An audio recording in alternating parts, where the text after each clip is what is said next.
eyes. She watched children and she allowed the children to teach her, which is what we all must do if we want to have a good relationship with children. We have to find out who they are.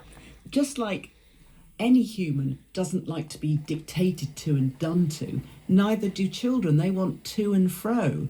And that's how we all learn off each other, and children are no different. She was brave to break with Mussolini.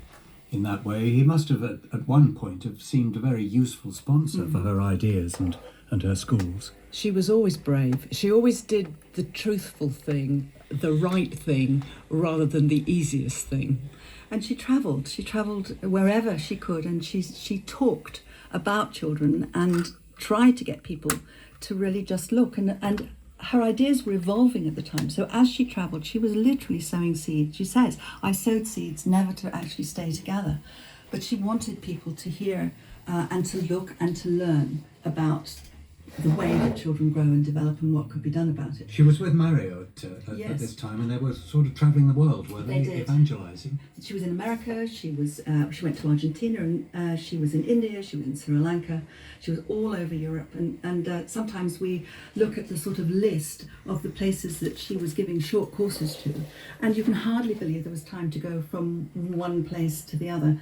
She simply wanted people to take children into account, and there were wars everywhere, and she really believed and wanted to bring to people's attention that actually if you wanted a more peaceful world, the only place to start was with the children. She and her son were put under house arrest in India, I think. That's because of war breaking out, and she was Italian. Of course, and yes. The Indians were British at that time. When did she return to Europe? Did she ever really return to Europe?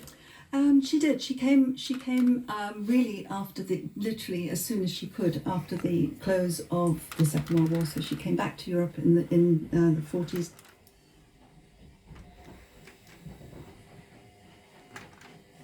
Devolved beyond the 6-year-old, now to the 12-year-old and to the 18-year-old. So she had time to think while she was in India, and she worked with a lot of people there, trying to just evolve what they could see in front of them. We have another clip here of Montessori's son, Mario, speaking about his mother towards the end of